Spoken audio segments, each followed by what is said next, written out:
Alright, we'll do this one live. Alright, I like to play first. Oh yeah. Basically, I think I have too many lands in my deck. Which is kind of weird to think about.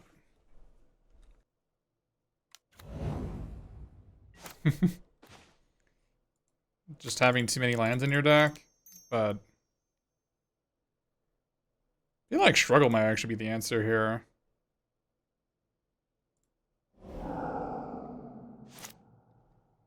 So I can go Horizon Seeker into struggle until get a land.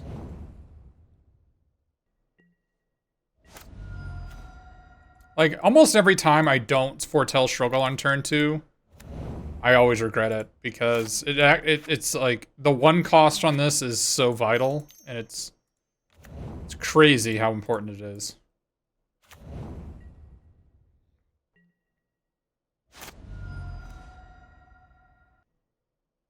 Sure. Every card I get is an extra 2 cards because of this, right? So...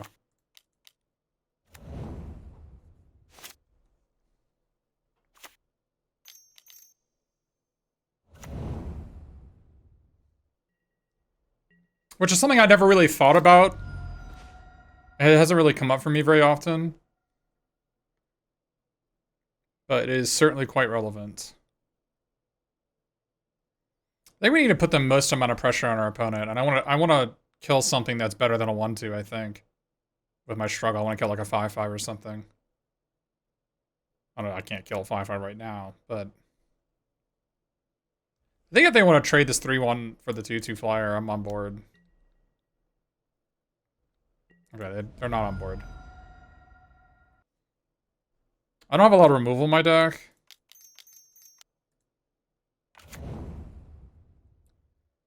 Don't have a lot of removal in my deck. So... kind of just want to put the pressure on, I guess.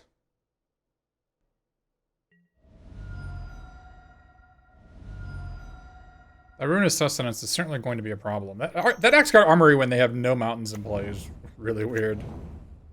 2 X-Card Armories with no red sources in play. Okay, Scan for Elder Hell was a really good draw here. That was a really good draw. Really good draw. Instead I'll kill either one of the flyers.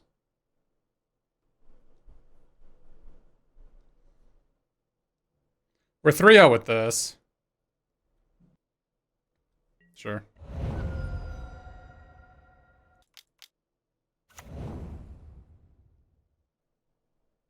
Is that better than Elder Hall? Kinda is, isn't it? You're missing your badge? Thanks, Corey. Yeah, it's better than Elder Hall next turn.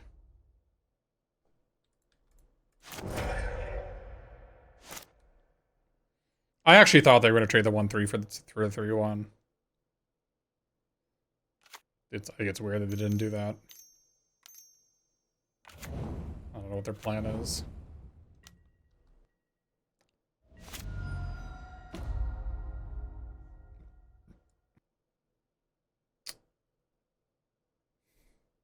I guess I need to put another 3/1, otherwise my 3/1's just not a card. Right, because they have his token. I mean, I guess I could struggle with the Skimfire Avenger, but I think I want to hold the struggle for something that's bigger than a 1/2. If I put it on this thing, they can't... I guess this is actually a pretty good target.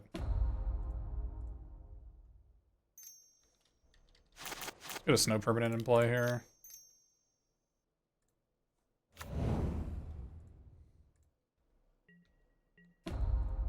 I'll trade these 2 off.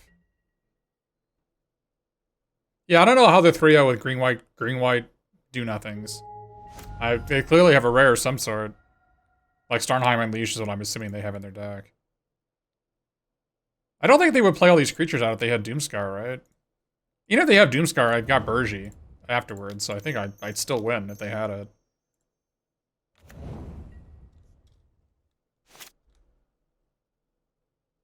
Oh, I would even draw a card because of this thing. Because this, yeah. Doomscar is not even that big of a deal.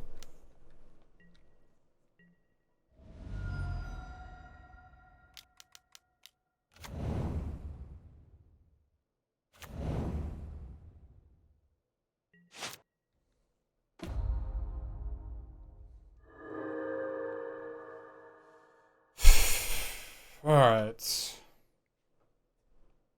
Killing a 3/3 flyer is not embarrassing. They never played anything that was bigger. Like, I was expecting them to play a 6-mana 6/6 at some point, but they just never did. So maybe I need to use this Foretell card. I think I do.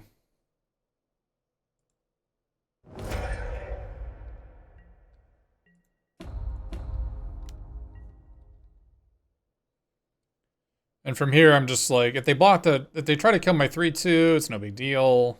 I draw a card when it dies anyway.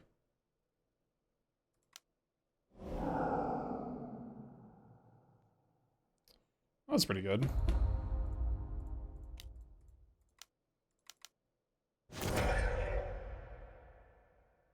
Like, I feel like how I'm gonna lose if something happens in that lifelink creature, right? So I draw a card from the Berserker from the Firewalker dying anyways, so. Yeah, I have to believe they have Starnheim Unleashed. There's like no other way that they're in this bracket, right?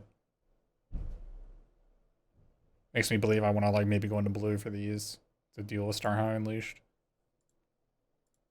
Like, not even joking. Not actually joking.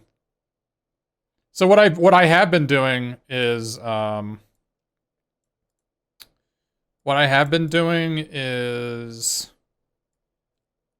boarding out these for and then like an extra sideboarded card here, but probably be Crush the Weak against in this matchup. This is what I've been doing. Now the question is, if we're pretty certain our opponent has Starnheim Unleashed in their deck, because like their deck looked pretty bad and they're in the 3/0 bracket, and I had to believe that's a card that they have, then I would need to have these cards in my deck. I think I do want to Crush the Weak. Maybe I don't need the Grizzled Outrider. I could definitely do Saw It Coming. I have 2 Horizon Seekers and a Path of World Tree and a Despair Sentinel on an island. Not even counting like Duskary Firewalker or Burji, like, or 2 pack mates. Like, I have a lot of ways to draw cards. I filter 3 cards. If I had any red giant, I would play the Glimpse. I just don't have one. I had this green giant I could play. We can try this. Oh, I forgot to take out the Cairn. That was the card I forgot to take out. That should have been a mountain. Okay, whatever.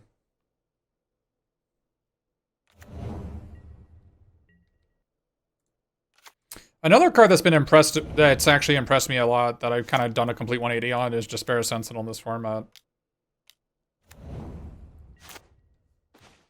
I've truly just done a complete 180 on the card. I thought it was just unplayable, but it actually turns out being an elf and having reach are actually things that are super relevant. And the mana fixing is super relevant too. When you don't have Glittering Frost in your pool, it actually just comes up all the time.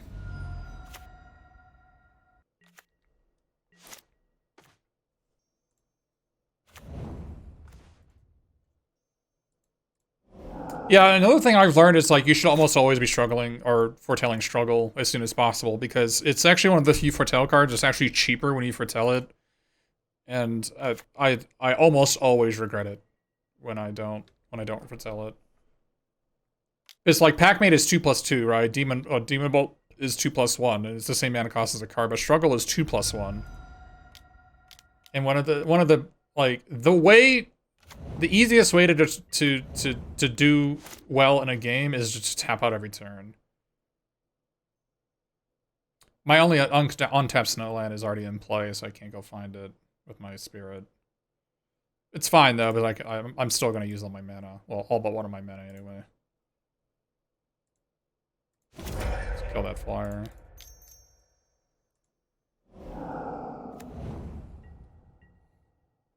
Do I save cards for the late game? I'm not sure what you mean. Can you give me an example of how, like, you saw how last game I actually saved my struggle for the late game, right? So I guess that's last game was a good example of that. Where like I had like 5 different opportunities to use struggle for like kind of minor benefit to kill a 2/2 flyer or a 1/2 lifelinker, and I never took it. So I mean, I guess that sort of answers your question, right? I don't understand. This Asgard armory is bizarre to me because I've seen no artifacts and no enchantments. I maybe should have gotten a veil for the red mana for this, right? Maybe I should have done that instead. Yeah, that's probably what I should have done. That's what I should have done. Just Spirit Sentinel's gonna bail me out, but I probably should have gotten the choose a color land instead. Name red. I guess Arnie Slays a Troll gives me an extra red. Maybe this isn't bad. I guess like this could require double red to sack anyways, doesn't it?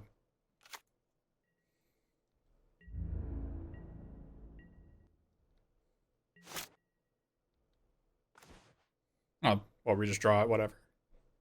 Usual. So the enemy is a little bit stymied, right? And I'm going to be gaining some life. I think we can probably attack here. Pretty safely. I think this is a pretty safe attack. Oh, by the way, Torolf works with Arnie Slays a Troll, if you were wondering. We could just blow up their whole team. I'll wait until they're tapped out next turn to do it. I did that in one of my earlier rounds. It works off non-combat damage.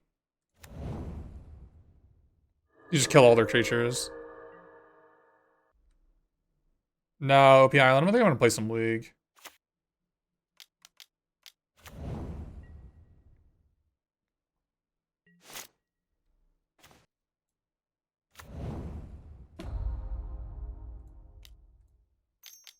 We'll have plenty of Legend of Keepers on the weekend. Oh, I could do it on my Ravenous Lindworm. Did my Ravenous Lindworm.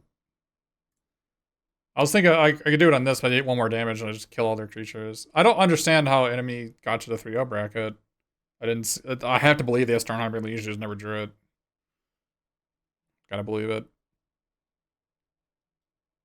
But our deck I was really quite impressed with. Quite impressed with.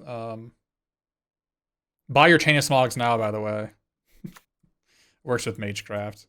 Like, oh, you target you play like one of the Magecraft cards from the new set, and then you just like you target yourself, and then you're like, would you like to copy it? And you're like, yes, target myself. Would you like to copy it? Yes, target myself. Do as much as you want, right?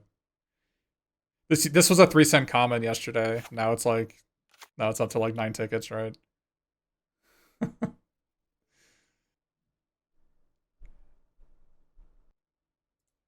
But yeah, so we misspelled this deck a bit.